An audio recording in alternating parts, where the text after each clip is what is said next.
Hello，hey，大家好，哇，週末愉快啊！咁啊，今日咧真係好開心嚇，第一次攞呢個 Cantonese 粵語嚟做呢個 Go Live with Sharon 嘅訪談啊，非常之開心。今日有兩位同事咁啱都係嚟自即係 Massachusetts 美國麻州嘅呢個我哋嘅 business partner。咁咧，其實我呢個節目咧，都係希望可以令到更多想要網絡創業嘅人get an inside view 嚟了解下我哋而家喺度創業緊嘅呢啲 business partner 佢哋更多嘅分享咁樣啦，可以俾你一啲 perspective。其實我哋今日喺度咧都係一個好平常嘅 everyday people，you know，we just want to chat about 呢個 business。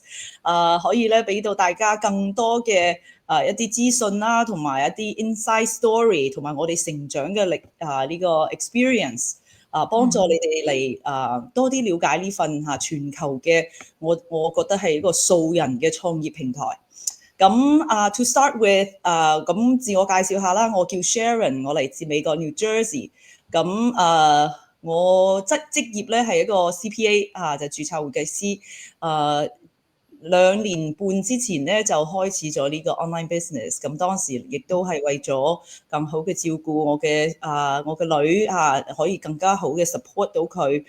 但係咧我又唔想話我 quit 咗工之後就冇收入或者係冇成長，所以咧就咁啱就 come across this amazing online business opportunity，咁到而家咧都係一個非常開心嘅online business coach。咁接落嚟咧，我哋都嚟聽下我另外兩位一位係影 and Catherine。咁首先請影嚟簡單嘅自我介紹下。好啊，好啊，嗨，大家好，咁我係影啦，咁好開心，多謝 Sharon 嚟搞呢個創業嘅一個podcast，即係嚟自一齊傾下我哋嘅一啲故事啦。咁我自己咧本身係嚟自馬來西亞嘅，咁我係11年前嚟到美國讀呢個物理治療博士學位，跟住讀完之後咧，咁我就留低咗喺美國啦。咁而家我自己咧就係一位註冊物理治療師啦，同埋一位好開心嘅網絡創業家。哇！博士真係太犀利啦，所以我哋呢個平台都係吸引咗好多呢啲好優秀嘅。OK，咁你接落嚟聽下 Catherine 我哋嘅 lovely 嘅 Catherine，自我介紹。Hello，大家好，今日好開心接受阿 Sharon 呢個邀請，即係第一次用我哋個廣東話粵語嚟做呢個節目，即係嗰時我真係又興奮又緊張第一次，哇！My God，嘅 amazing，係咯，即係我就係 Catherine 啦，咁我就係嚟自廣東啦，咁我依家就係住喺美國麻省啦。咁我有2個細路，咁佢哋依家都讀緊中學，一個7年級，一個8年級。咁我依家就同先生一齊經營緊一間中餐啦，同時都係我哋呢份網絡創業家。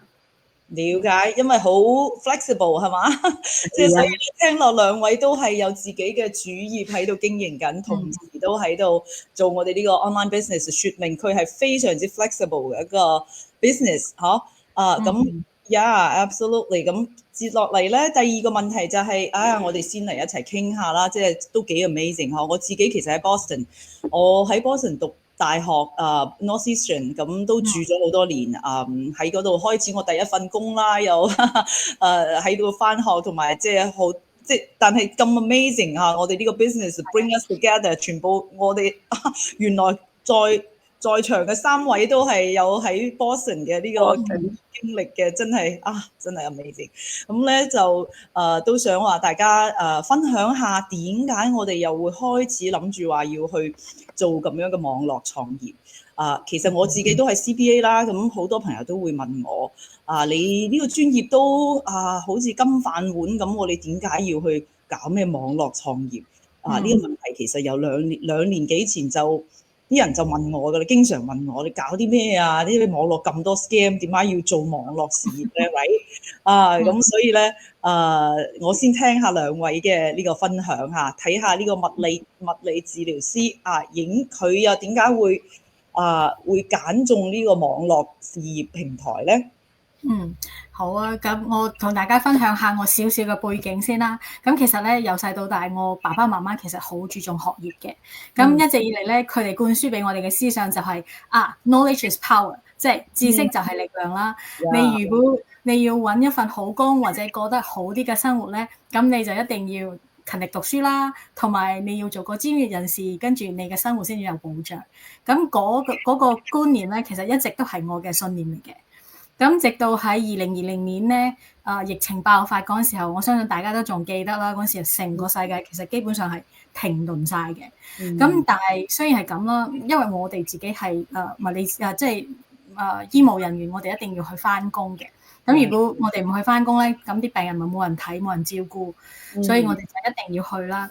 咁我仲記得有一日我喺同一個病例做治療嗰陣時候咧，因為嗰陣時候係冇口罩嘅，甚至係我哋喺醫院都係，因為全世界其實都係就爭緊口罩，係咪？你記得嗰個情況？記得。係啦，嗰陣時候就冇戴口罩啦，咁嗰個病人咧就好近距離咁喺我面前咳咗幾聲嘅。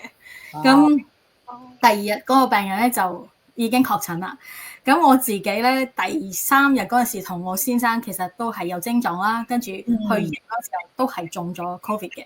咁嗰時候就忽然間全部都停晒，我哋唔可以翻工啦，同埋我哋嘅收入可想而知，其實我哋都係靠身體要去翻工 ，physically 去翻工先有錢噶嘛。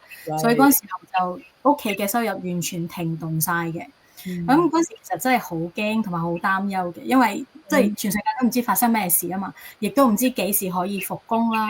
咁但係自己嘅生活仍然係要繼續噶嘛，好似帳單啊、費用啊，同埋供養爸爸媽媽都係一樣要繼續噶嘛，係咪？所以嗰時候我就諗咁我哋係咪應該要揾一份即係唔需要我哋靠我哋身體即係 physically 同埋健康嘅時間去換取一啲生活嘅收入嘅方式咧？咁就係嗰陣時候我就開始喺網上揾啦。咁我嘅主要係要一份唔會即係唔俾時間綁死嘅，即係我唔想再去9 to 5啊，一定要去翻工先有錢啊，同埋我可以隨時隨地我都可以做嘅，即係我翻工、我放工或者我瞓覺、旅行啊，或者甚至係日後我病啊，唔可以再繼續做工嗰時候，我都仍然有收入。所以我就開心揾到呢份網上事業係用 AI 嘅自動化系統嚟經營嘅，咁我就覺得呢個就係我要揾嘅一份事業啦，咁我就開始咗啦。了解，真係 absolutely，我哋個個其實都係一集呢個 YouTube video 就係因為我哋真係都係我自己當時都係不斷咁喺度個 computer 上邊 search 話work online、earn online、work from home。因為而家 digital era 係咪？呢個網絡世界，你仲想你就算想話賺錢，你都唔想話去開店啊整呢啲 physical brick and mortar 嘅呢種 business，所以咁都好 lucky，我哋 come across this opportunity。咁又嚟聽下呢個 Catherine，你點解又會又從餐館又諗住話嚟網絡創業咧？係咯。其實大家都知道，我哋做餐館咧，其實都係好辛苦嘅，時間真係超級長，每一日啦，由早到晚，起碼都要差唔多最少都要12個鐘起碼上班啊，真係覺得好攰。你用體力去換時間，去換金錢，即係行唔通嘅咯。即係我諗，如果我依家後生可以做啫，但係到我年紀越嚟越大，我可唔可以繼續去做呢？咁我到時做唔到，咁我冇收入啦。其實我當時去玩呢份事，最主要嘅原因就係我想要陪住我2個細路，即係去成長。因為我每日即係都即係我基本上冇時間見到我啲細路㗎，即係每一日做咗 off 喺學校我就去翻工啦。當我放工翻嚟嘅時候，已經係晚黑11、12點鐘啦，佢哋都已經休息瞓覺啦。咁我真係冇時間去陪佢，即係有時我覺得好心痛啊！為咗去玩錢而犧牲仔成長。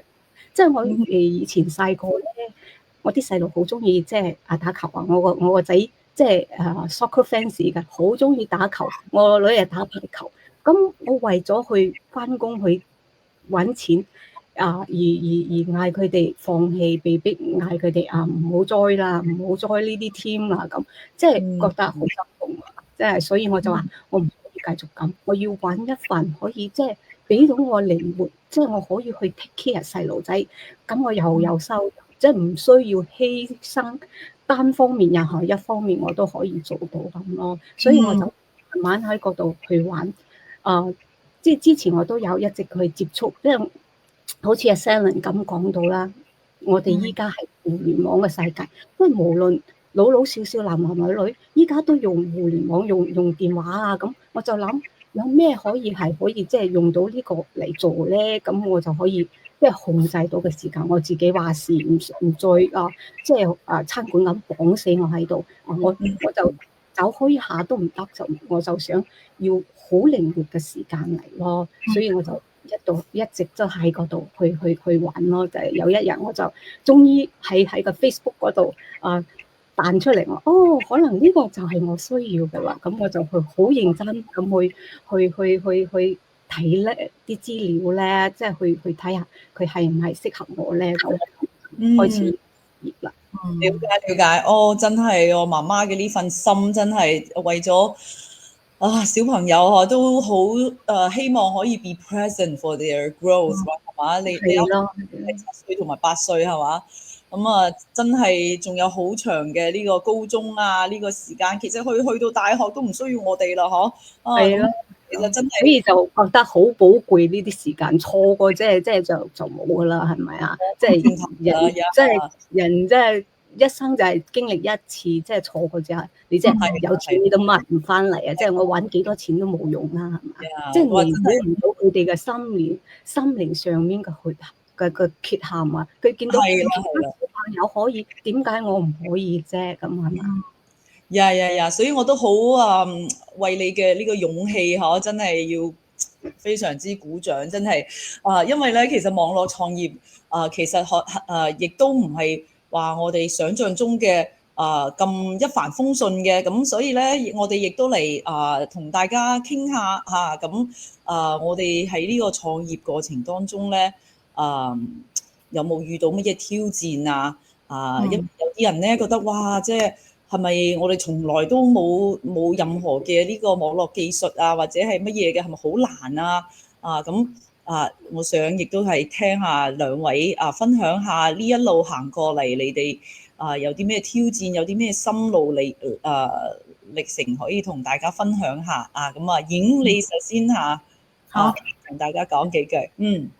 其實係有嘅，咁我相信無論我哋做咩，其實都會面對到挑戰啦。呢個係我一開始嘅即係預計啦。咁當我開始咗之後咧，我覺得而家即係一路以嚟最大嘅挑戰，之前就係因為我對網絡事業係完全冇經驗啦，所以學習上邊即係技術上嘅嘢啦係 OK 嘅，但係咧就係面對鏡頭嗰陣時候，我就覺得係好唔自然嘅，即係好似而家我哋咪好似傾偈咁，好似好開心咁。咁之前咧，其實我一對鏡頭嗰時，我覺得咦，好似好多人睇住我，我覺得好唔自在嘅。但係之後，我覺得而家係其實冇乜嘢咯，都係分享我哋自己，咁就變得一個好自然嘅狀態，可以去接受訪問啊，或者傾偈啊，咁樣同大家分享咁樣。咁另外一樣嘢咧，就係我覺得成長好大嘅，就係因為自己而家身為一個mentor 啦，即係導師啦，咁我覺得係一個領袖嘅一個 stage， 即係有一啲嘢領導能力，我哋係要去學嘅。咁因為我哋入嚟嘅即係加入我哋嘅朋友都係嚟自唔同嘅背景，好似我哋而家 screen 上邊3位都已經係唔同背景啦。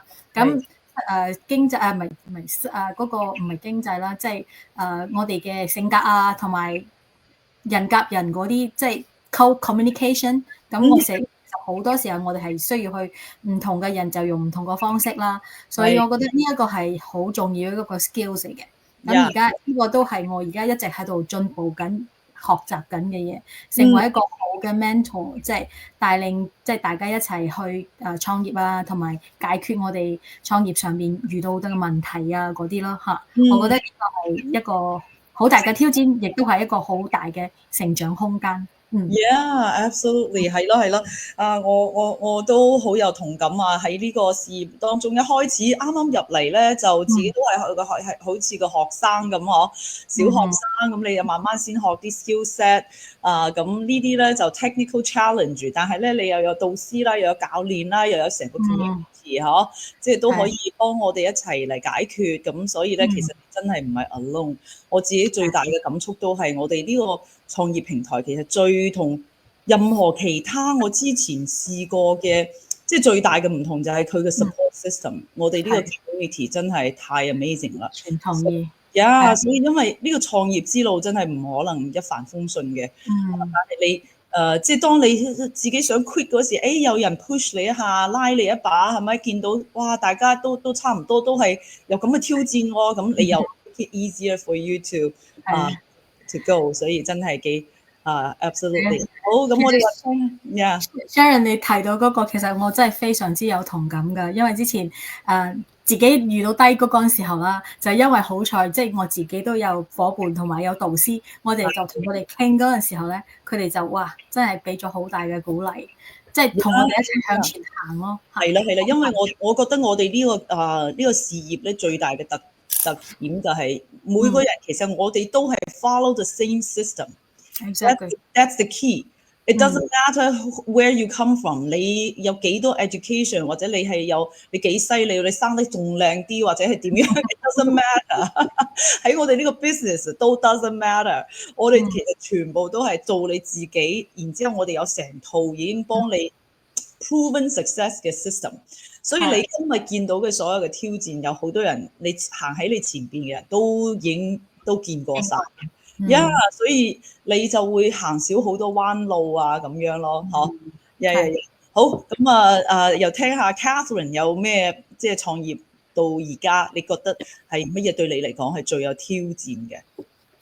其實你兩位都已經講咗我好多㗎啦，即係好似阿瑩講，我開始嗰時咧最挑戰嘅咧就係去同人哋 share 我嘅個嘢，即係我唔係好中意同人哋 share 我自己嘅嘢啦，同埋好似即係暴露咗我好多嘢喺呢個即係我生活每一樣嘅嘢俾人哋知道啦，同埋我有好多即係好困難，即係同人哋溝通啊，即係好似即係唔係好咁 open 咧，即係去同人哋溝通啦，即係喺呢度咧，你就會學識你好多溝通方面嘅技巧。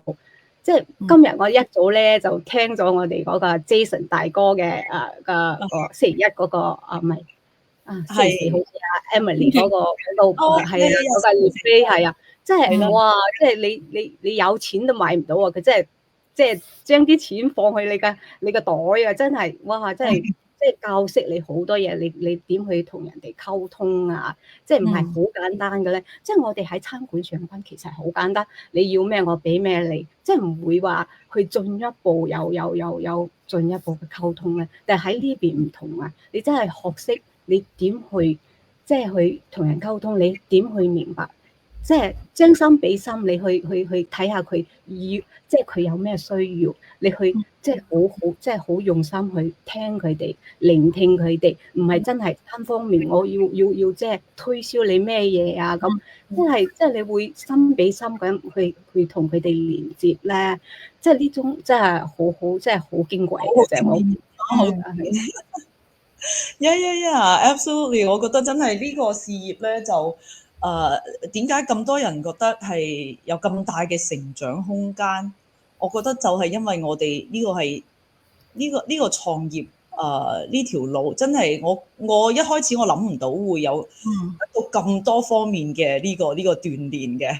然後你唔單止係學一個 technical 嘅 skill set， 其實我哋學好多 ，right？ 咁一開始咧，可能 technical skill set 點樣上廣告啊，點樣睇 YouTube 嘅數據啊，點樣你嘅 app 被 block 咗之後，你點樣整啊？呢啲全部其實係 technical 嘅呢啲 challenge。咁呢啲 challenge 其實咧，大家都你導師啊 whatever 咁幫下你嚇，我哋都可以即係都可以解決到。但係我覺得呢個事業即係最好玩嘅，或者係最考驗人嘅、最成長嘅，真係就係溝通啦。同埋你自己點樣做最真實嘅自己啦。Yeah，how to 即係 be a positive influence through the internet space。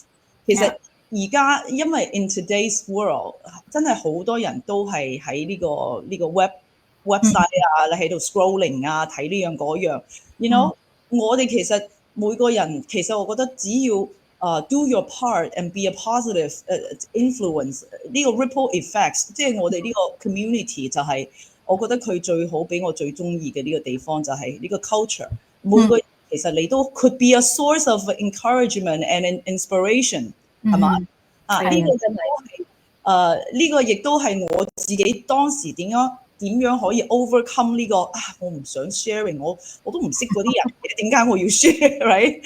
所以每個人一開始其實都會有咁嘅 challenge， 但係 later on when you know that 我哋而家 we possess something so valuable， 我哋想 share 俾更多嘅人了解呢份創業嘅機會。This is something we don't want to hold it to ourselves, you know. This is 真係一個素人都可以攞嚟 plug in and play 去嘗試嘅一個創業平台。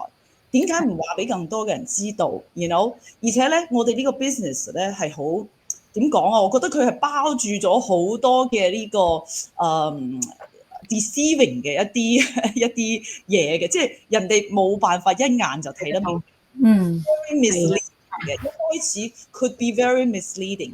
咁所以我哋喺呢度角色咧，其實就係真係一個 online business mentor， 我哋 guide you through 成個 process 嚟 help you see the big potential 同埋我哋呢個 community， 拉得有啲遠啊，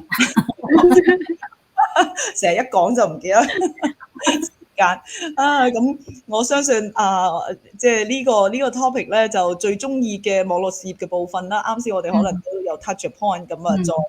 focus 咁樣講下你最中意嘅1點或者2點好，咁我講先啦。咁其實最大嘅我最中意嘅1點就係我可以隨時隨地同埋唔影響我工作啦。咁例如好似我返緊工，咁呢個系統其實都喺背後幫我一直喺度 run 緊啦，都係會幫我即係帶嚟嗰啲有興趣睇到我廣告有興趣想了解嘅人啦，嚟到我面前，而唔使我去一個一個去敲門啊，或者啲打擾啲家人啊，或者係朋友啊，我覺得係好重要嘅1點嚟嘅。因為我自己唔係一個 sales person， 我唔中意去 convince 人啊，或者係要賣嘢嗰種呢2個係我最中意嘅呢2點，就係唔需要時間限制啦，自動化啦，同埋唔需要去揾人，係啦。Got it。好。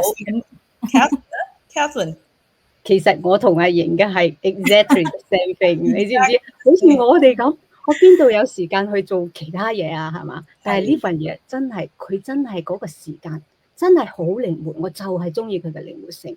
即係你唔會有時間地點嘅限制，即係你自己去安排時間，即係喺你最舒服或你最方便嘅時間去做即係呢啲啦。其實就係後邊仲有一個好 support 我哋嘅 system 啦，即係我哋唔使即係一味要 focus 喺度，要守喺度先。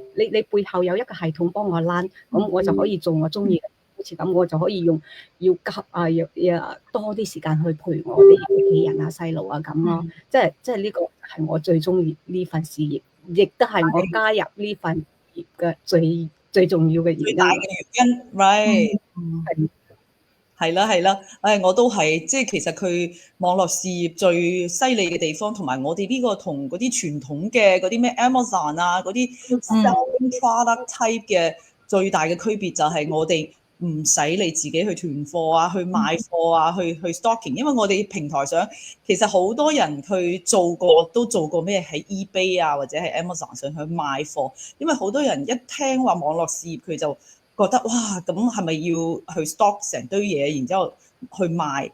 其實即係我哋呢個 business model 就係 amazing 嘅，就係你真係唔需要，我哋真係手機電腦行天下。我經常即係 especially 係我同我屋企人去 travel 或者我帶個女去打比賽成日8個鐘喺出邊嗰時，哇！你就睇到你嘅自動化automated system 係點樣幫你 work，bring people who are interested in what you are offering， 係嘛？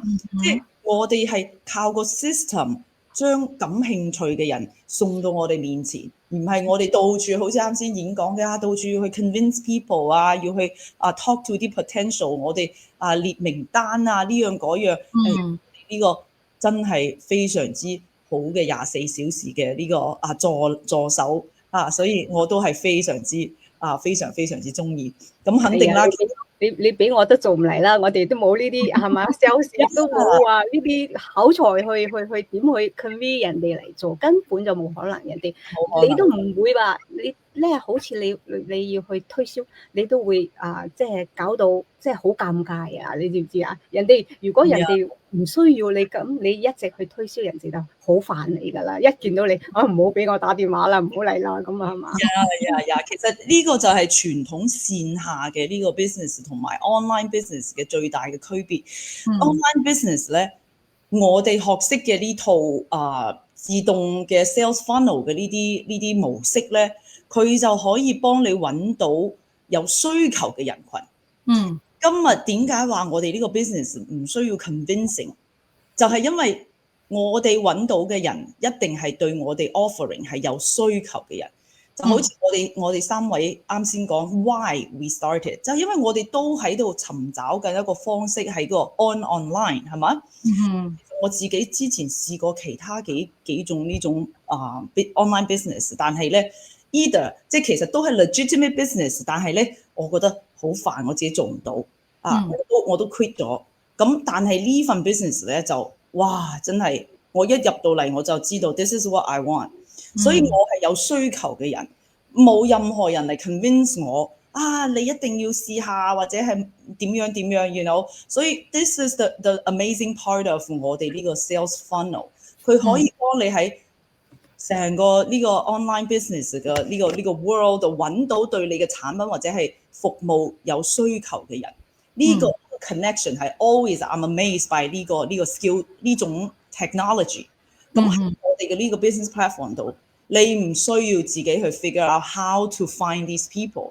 我哋嘅 expert， 我哋平台上提供嘅呢個 expert， 佢就可以幫你去幫你揾到。咁我哋培訓咗之後咧，個個人都可以 ，you know，we all own our own 呢個 successful 嘅business platform 係嘛？你自己都可以揾到屬於你嘅同頻嘅呢個創業夥呢個 business partner。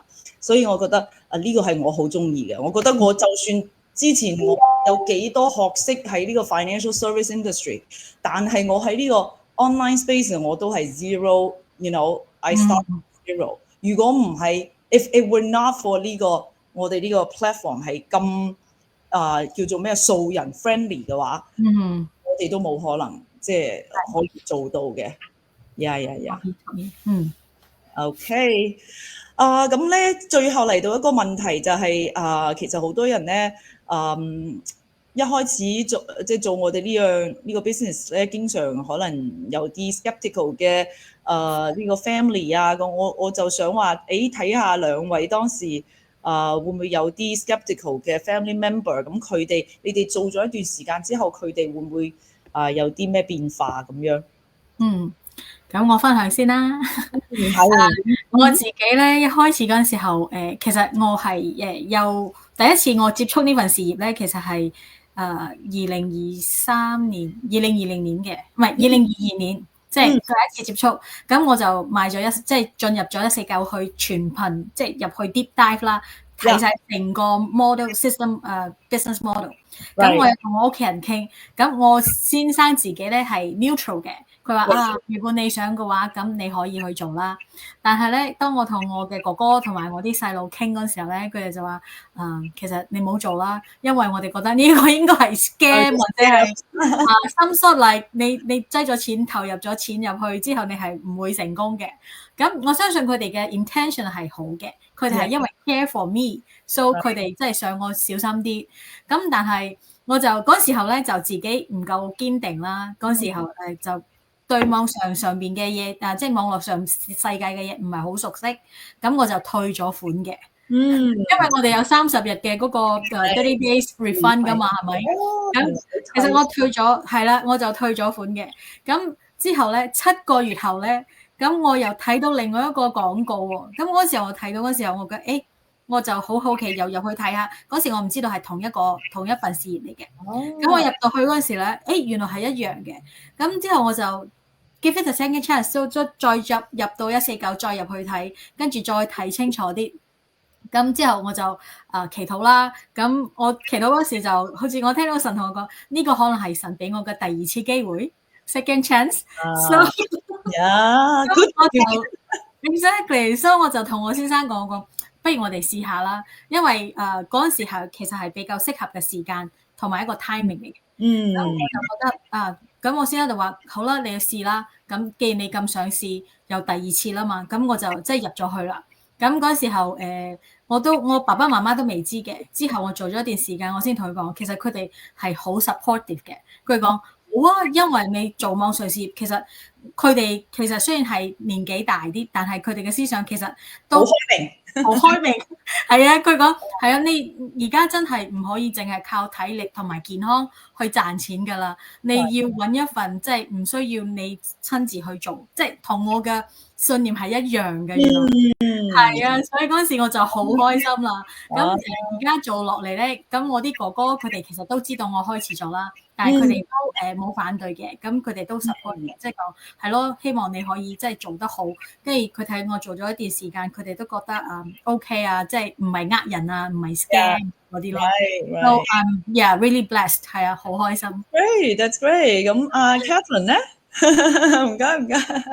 其實咧我就經驗就冇話型咁豐富啦，係嘛？但係好似我咧，我屋企人咧，其實即係佢哋都冇話反對或者支持啦。你哋都好 lucky。係啊，即係我先生咧，佢都知道，佢自己開餐館，佢自己知道，即係呢啲傳統生意真係好辛苦咯。佢都見到依家網絡化，佢都話你既然你係想做嘅話，佢都會 support 我啦。即係佢就唔會話好堅決佢反對我。咁我有時做，佢都見到我喺餐館，有時利用10零分鐘做一個 post 或者回覆人哋，佢都唔會話即係喺嗰度話出聲啊咁啦。佢都話你中意做，你既然你要呢個目標啦，你有目標，你有計劃，佢就話你做啦咁咯。佢唔會話唔會有咩意見啦。但我屋企人即係老人家都唔會話有咩意見。佢話你哋後生嘅人會即係俾我哋會識多啲，懂多啲，咁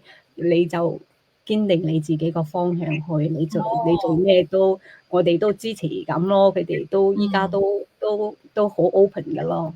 OK，咁我覺得都非常之grateful 啊，即係你哋有啲咁 supporting 嘅 family，因為有啲可能spouse 啊或者 family 佢可能非常之 skeptical 咁可能就稍為挑戰性。咁我自己先生亦都係，佢一開始咧亦都睇唔係好明啊，以為又係嗰啲傳統嘅要拉人啊咁樣嗰樣嘅。不過咧即係真係到今日，好彩我當時係自己好堅定咁樣話，我一定要試下，因為我知道 it's going to be different。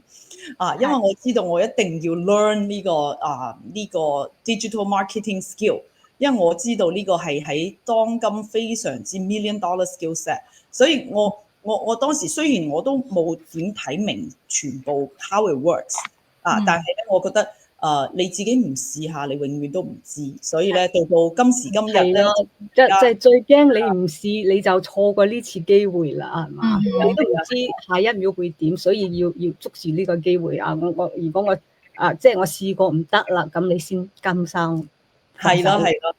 所以咧好嚟到最後，我哋都我哋每位兩位嘉賓咧，有冇乜嘢俾觀眾嘅建議啊？因為其實好多人咧接觸到我哋呢個事業都係一樣啦，好 skeptical 啦，又懷疑啦，self doubt 啦覺得哇係咪真㗎，得唔得啊？所以一路都喺度就 maybe sitting on the fence。咁你哋有冇乜嘢 advice to 俾佢哋咧？好，咁我其實最大嘅一個想同大家分享嘅一個就係我哋自己雖然係我相信好多人都已經睇過我哋嘅關於呢份事業啊，或者當中而家睇緊嘅朋友，你哋可能好似 Sharon 講 sitting on the fence， 但係我諗法就係如果你唔入嚟咧，你一日都唔知道其實真正呢份事業係做乜嘢嘅。咁你一直係企喺個門外面，一直喺度諗係唔會有結果㗎。所以我覺得係應該要自己俾自己機會入嚟睇，睇咗之後，如果係真係唔適合自己嘅話，咁你可以即係唔需要繼續啦。咁你知道 at least 你要 give your chance。Yeah。咁你自己到時候你唔會後悔啦。咁 you have nothing to lose，but if this is for you，you have everything to gain。Yeah。即係如果你唔入嚟，你根本就唔會知道另外一個世界係點樣嘅。咁呢個就係最好嘅時機啦，我覺得。最好嘅時間就係 right now。